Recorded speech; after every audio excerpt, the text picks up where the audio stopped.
She stood in a courtroom heavy with silence, a young black woman, trembling yet unbroken. The judge smirked. The lawyers whispered.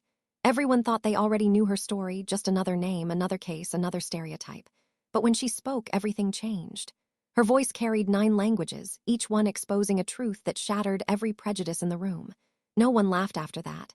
They just stared speechless. What could one woman possibly say to silence an entire courtroom and reveal the racism hiding behind its walls?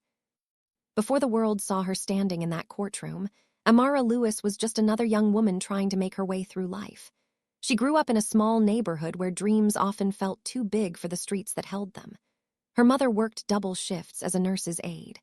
Her father drove buses across the city.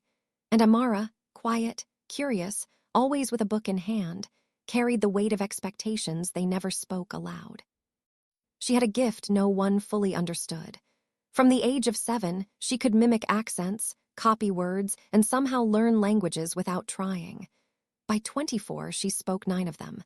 But in her world, talent didn't always mean opportunity. By day, she worked as a translator at a small legal office, unpaid at first. For experience, they said. She smiled, nodded, and stayed late, fixing the very documents her superiors got wrong. They called her brilliant when it suited them and too confident when she dared to speak up. She learned long ago that brilliance looked different depending on the color of your skin. Still, she believed that if she kept her head down and her work perfect, the world would eventually notice. Her mornings started before dawn. Coffee, bus ride, gray skyline. The same faces she passed every day, tired, hurried, invisible. In her bag, a small notebook filled with words from every language she'd ever loved: French, Mandarin, Arabic, Italian. Each one a fragment of the world she longed to belong to.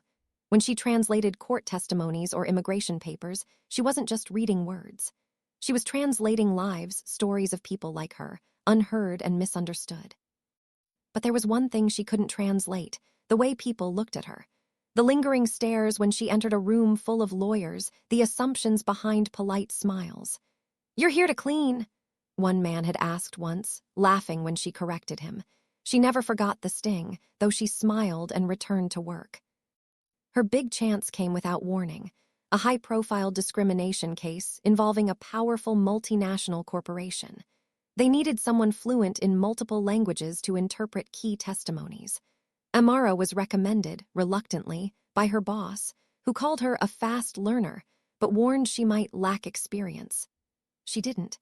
She had years of unpaid hours and quiet resilience behind her. The day she walked into that grand courtroom, her heart beat fast, not with fear, but with purpose. The marble floors, the echo of footsteps, the cold air, everything felt larger than life. She adjusted her blazer and held her worn notebook like armor, a reminder of every word, every language, every quiet fight that brought her here. Across the room, a row of lawyers glanced her way, their eyes assessing, doubting. The judge barely looked up when she introduced herself. Still, she stood tall. She had worked too hard to shrink now. Yet beneath her calm exterior, a storm was gathering, one that neither she nor anyone in that room could predict. Because in a few moments, the world would test her not for her knowledge, but for her identity.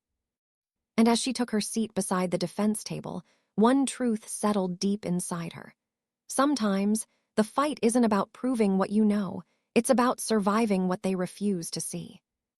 What Amara didn't know was that this single day, this single moment of underestimation, would soon turn her name into something much larger than she ever imagined. From the moment Amara began her work that morning, something in the courtroom felt different. The air was thick, not just with tension but with judgment. She noticed the stares, the quiet smirks from the opposing counsel, the way a senior attorney leaned over to remind her how to pronounce names she already knew. Still, she stayed composed, translating every testimony flawlessly. Her voice echoed with precision, calm, steady, professional. But beneath that calm, something uneasy stirred. During the lunch break, she overheard laughter in the hallway. It wasn't just laughter.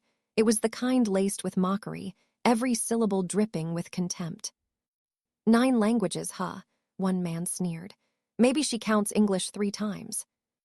Another snickered. Amara froze, clutching her notepad against her chest. She wanted to ignore it, to rise above it as she always had. But this time felt different, sharper. because this time they wanted her to hear. When court resumed, the shifts were subtle but cutting. Each time she spoke, the judge seemed to lose patience. Each translation she gave was followed by someone double-checking her work, even when she was right. The opposing lawyer smirked after every so-called correction, watching her closely, waiting for her to falter. It was death by 1,000 humiliations. And yet she didn't break. Her tone stayed unwavering, her focus sharper than ever. But the tension built like a storm cloud. She was translating for a key witness, a foreign employee discriminated against by the same corporation now on trial. As she interpreted his words, the defense attorney's expression tightened. The man's story of being mocked, belittled, silenced, hit too close to home. Then came the turning point. When she translated the line, "They laughed at my accent and said I'd never belong here."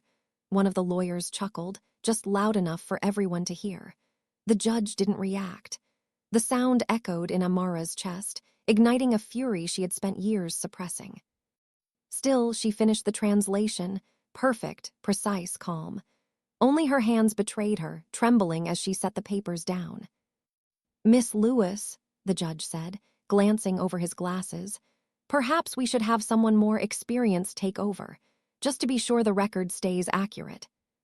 The courtroom froze, every eye turned to her. The humiliation burned cold and sharp. "More experienced?" The words echoed louder than any slur. It was never about experience. It was about her. Her boss rose, fumbling through an awkward defense. "She's new, Your Honor, but always a but."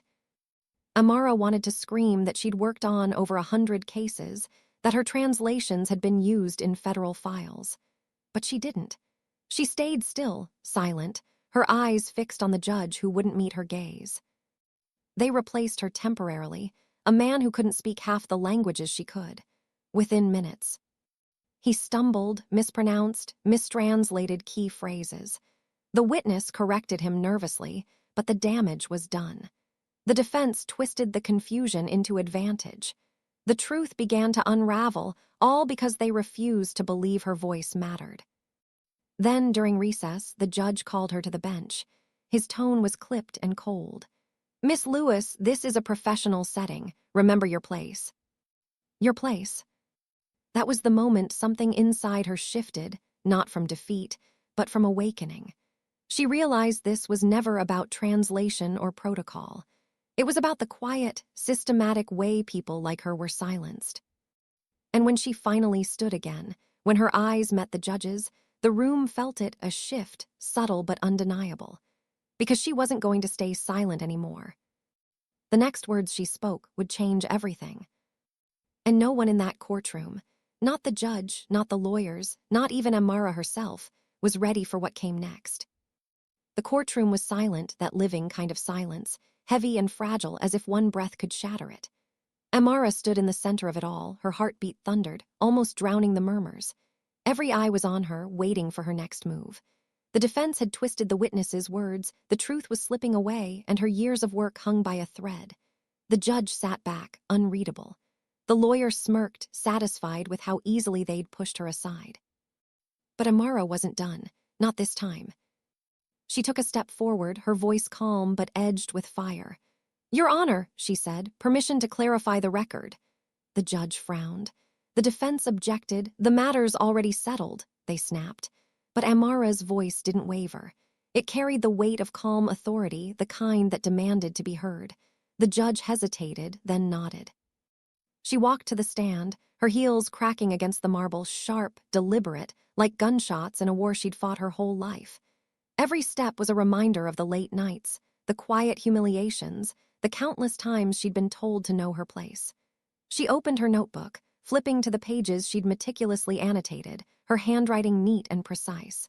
Then she began to speak. Her words flowed like music, English to French, Mandarin to Arabic, Spanish to Italian, each language a note in a symphony only she could conduct. The entire courtroom froze. Even the court reporter stopped typing, his fingers hovering in disbelief. The lawyer who mocked her looked up, confusion flickering into shock.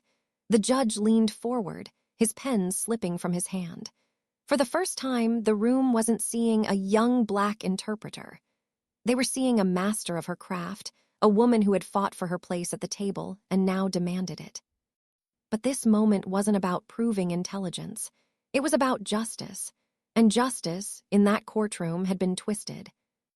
Amara's voice rose as she explained the crucial mistranslation, how the defense's interpreter had turned, "They mocked my accent," into "They corrected my accent."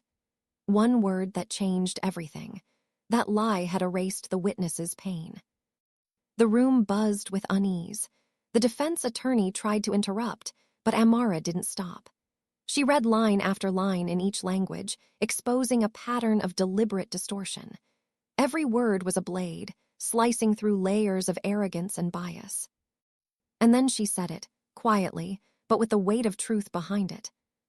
"Perhaps the problem was never my experience," she said softly. "Perhaps it's that you never imagined someone like me could have any." The sentence hit the room like a storm. The laughter stopped. The smirks vanished. Even the judge sat frozen, his face pale. For a long moment, no one spoke. Then the courtroom erupted, whispers, gasps, flashes from cameras. The defense scrambled, stammering excuses. But it didn't matter. Everyone had heard the truth. Still, Amara wasn't finished.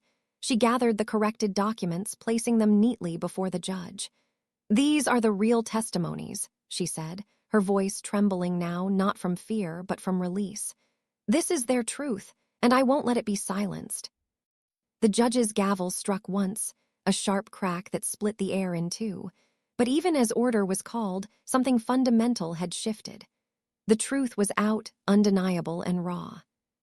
As Amara stepped back, she felt the weight of every injustice she'd endured, and every person who'd ever been told their voice didn't matter.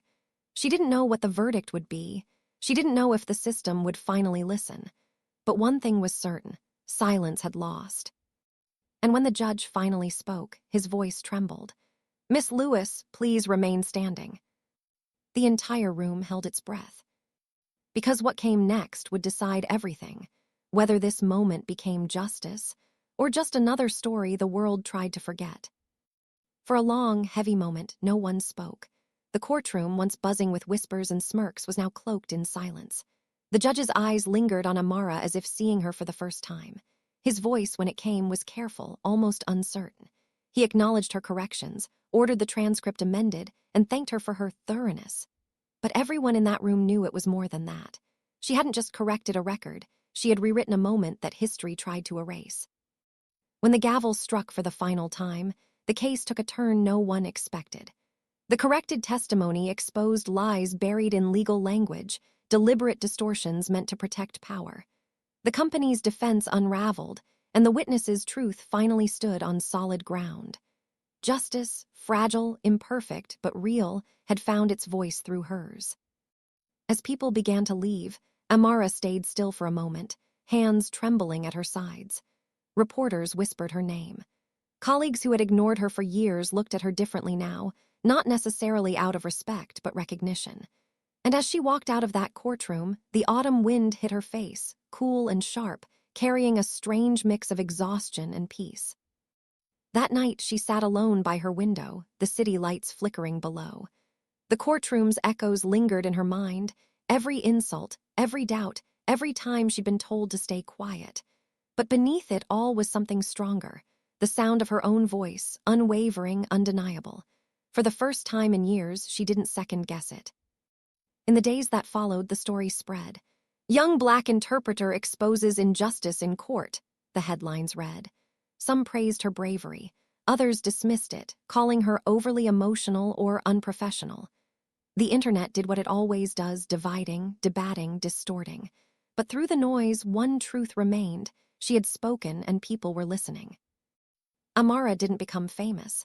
She didn't need to. What she became was a symbol of every person whose competence had been doubted, whose potential had been dimmed by prejudice, whose voice had been buried under someone else's comfort. She kept working, kept translating, not just languages, but stories that needed to be heard. Months later, a letter arrived at her office. It was from the witness she'd translated for that day. He wrote simply, You didn't just translate my words, you gave them meaning.